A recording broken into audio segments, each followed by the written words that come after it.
So hello everyone, my name is Rahul Yadav and welcome back to this channel. तो अभी इस video में मैं आप सभी के साथ IBPS PO का जो लास्ट शिफ्ट थी उसकी एनालिसिस करने वाला हूं। और इसमें मैं सारे क्वेश्चन जो भी मुझे याद हैं वो मैंने ऑलरेडी रफ में लिख लिया है। तो ये सारे क्वेश्चन डिस्कस करूँगा। जितने भी क्वेश्चन आप ये हाथ पे देख सकते हो आप लोग, ये क्वेश्चन थोड़े बहुत जो भी याद थे वो मैंने लिख भी लिए हैं। तो जितने भी क्वेश्चन आप लोगों को याद आते हैं या उनका आंसर याद आता है या कुछ भी याद आता है तो उससे रिलेटेड चीज़ें आप कमेंट सेक्शन में डाल देना, तो थोड़ा क्लैरिटी मिल जाएगी हम लोगों को और थोड़ा एस्टिमेट आसानी से कर सकेंगे कि भाई हाँ क्या सीन है, हम अंदर हैं, लिस्ट में हैं या फिर नहीं हैं। तो सबसे पहले जब हम जाते हैं तो भाई वहाँ पे सबसे पहले रीजनिंग खुलता है। जो भी गाइडलाइंस थी उनकी दी थी वो मैंने पढ़ ली थी।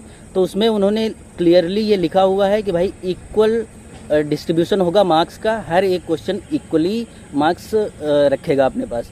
और जो नेगेटिव मार्किंग है वो उन्होंने ऐसे लिखी कि 1/4 या फिर 0.25। अब ये 0.25 जैसे रीजनिंग में क्योंकि 40 टोटल एक क्वेश्चन जो है वो एक नंबर से ज़्यादा है, तो 1/4 0.25 कैसे होगा ये मेरे को समझ नहीं आ रहा है। अब शायद उन लोगों ने ये बताया है कि भाई या तो 1/4 करेंगे या 0.25 देंगे नेगेटिव मार्किंग में, वो जैसा भी सीन है वो वही लोग करेंगे। हम लोग देखते हैं अपना रीजनिंग का सेक्शन पे। रीजनिंग में सबसे पहले जब खुला तो मेरे सामने एक पजल खुली जिसमें 6 लोग थे और ऊपर से नीचे ऐसे उनको एडजस्ट करना था, बिठाना था। तो वो पजल मेरी बनी थी और उसमें सबसे पहले ऊपर आता है शायद C और सबसे नीचे आता है B। अगर इससे रिलेटेड ये पजल याद आती है, आप लोग कुछ भी याद आता है तो ये नीचे आप लोग कमेंट में लिख देना। और जो नेक्स्ट पजल थी वो भी 6 लोग थे, लेकिन इसमें सारे लोग 6 जितने भी थे 6 थे और वो सारे नॉर्थ में देख रहे थे। इसका जो ऑर्डर है वो EFCBDA ऐसा था। E जो है वो फिश के साथ था, F जो है वो हॉर्स के साथ था और बाकी CBDA था। मतलब पूरा मुझे याद नहीं था कि और सबके साथ क्या था क्योंकि डिफरेंट एनिमल्स थे इनके पास। तीसरी जो पजल थी उसमें एक ऑर्डर रैंकिंग वाली पजल थी जिसमें ABCDEF को ऊपर 6 थे शायद और उनको अरेंज करना था। तो लास्ट में मेरा E आया था, उसके पहले शायद F था, ये क्लियरली मुझे याद नहीं, अगर याद आता तो बता देना। और जो सबसे ऊपर था उसको 41 मार्क्स या कोई भी डिजिट का कुछ भी दिया था उन्होंने कि जो सबसे टॉप पे है वो 41 साल का शायद एज थी उनकी, या शायद उन्हें कुछ चॉकलेट्स या कोई भी आइटम दिया होगा, वो 41 था। ये ऑर्डर रैंकिंग की थी। तो नेक्स्ट जब हम आते हैं, नेक्स्ट पजल अपनी 7% की थी जिसमें कुछ नॉर्थ फेस कर रहे थे, कुछ साउथ फेस कर रहे थे। और इसका ऑर्डर तो मुझे बिल्कुल याद नहीं क्योंकि ये मैंने बनाई नहीं। ये 3 जो मैंने पहले बताई वो 3 बनाई थी मैंने। और नेक्स्ट आगे अगर हम चलते हैं तो इसमें देखते हैं कि भाई वर्ड फॉर्मेशन का एक क्वेश्चन आया था जिसमें DENT से बनाना था। तो इसके 2 वर्ड मेरे बने थे, एक डेंट था और एक TEND टेंड था। नेक्स्ट है कि भाई एक पेयर वाला क्वेश्चन था जिसमें डिजिट्स दी थी और पेयरिंग करनी थी। तो उसमें टोटल 4 पेयर मेरे बने हैं। आप लोग के कितने बने हैं वो आप लोग बता देना।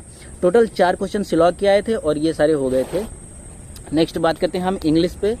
इंग्लिश में सबसे पहले पैसेज था। भाई पैसेज मुझे लग रहा है 10 नंबर का था और पैसेज मेरे को कॉम्प्लिकेटेड लगा क्योंकि उसके जो क्वेश्चन थे वो बार बार पढ़ के, एक बार तो मैंने पूरा पैसेज पढ़ा, फिर उसके बाद मैं जब क्वेश्चन करने बैठा तो बार बार वहीं पे गया, उनके क्वेश्चन देखा और फिर भी वो क्वेश्चन समझ नहीं आ रहे थे। एक तो इतना कम टाइम बचा था इसलिए।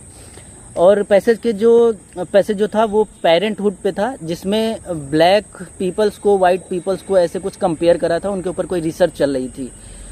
जो नेक्स्ट पे चलते हैं, हाँ अभी पैसेज की बात कर लेते हैं। पैसेज में एक वोकैब कोई इंट्रोड्यूस थी और एक वोकैब कोई बेनिफिट थी। बेनिफिट का आंसर एज होगा, बहुत से लोग अब हो सकता है डिसएग्री कर लें क्योंकि बेनिफिट में ऐसा बताना था कि हमें कोई प्रॉफिट या लॉस नहीं बताना है। बेनिफिट में हमें ऐसा बताना था कि मेल या फीमेल में या ब्लैक या वाइट में कौन आगे बढ़ रहा है, किसको बढ़त मिल जा रही है। तो उस हिसाब से मैंने लगाया है, एज लगाया है। बाकी आप लोग अगर कुछ लॉजिक अलग बता सकते हो तो बता देना। थर्ड वोकैब जो थी वो एड्रेस थी। एड्रेस का क्या लगा है ये तो मुझे भी याद नहीं है इस टाइम पे। और फिर एक लास्ट फिलर्स था। फिलर्स में आप लोगों ने क्या फिल करा वो आप बता देना। और इसमें मुझे जहाँ तक याद है कोई बहुत ही सीधा सा ऑप्शन था, वो मैंने फिल करा है, ऑन द या ऐसे कुछ करके था। क्लोज टेस्ट जो थे वो 6 क्लोज टेस्ट आए थे टोटल। क्लोज टेस्ट की कुछ वोकैब्स मुझे याद हैं, जैसे एक में जनरेटेड, हैव जनरेटेड, ऐसा कुछ नॉलेज वाले जैसा कुछ था।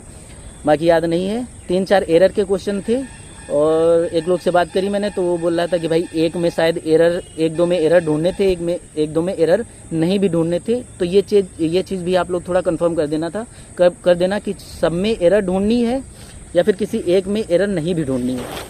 क्वांट का देख लेते हैं। क्वांट में सबसे पहले एक DI आई थी जिसमें laptop, tablet, desktop 4 person ABCD में बटे हुए थे। लैपटॉप दिया था, उनमें ग्राफ में दिया था, टेबल भी ग्राफ में दिया था, डेस्कटॉप और लैपटॉप का रेशियो दिया था अलग अलग 4% का। फिर उससे कैलकुलेट करके डेस्कटॉप निकालना था और फिर क्वेश्चन करने थे। 1-2 इसके जो है थोड़ा लेंथी क्वेश्चन थे, वो मैंने छोड़ दिए थे, जितने हो पाए उतने ही करे। नेक्स्ट जो DI थी वो सर्कुलर DI थी, सबका परसेंटेज दिया था और टोटल में 300 दिया था। सबका परसेंटेज अलग अलग निकाल के फिर उसके इस DI में जो है टोटल 5 से 6 क्वेश्चन थे शायद, क्योंकि मैं कर ही रहा था और क्वेश्चन करे ही जा रहा था और क्वेश्चन ख़त्म नहीं हो रहे थे, तो इसलिए मुझे लग रहा है इसमें 6 क्वेश्चन थे ओवरऑल। और इजी DI थी, आसानी से हो गई थी।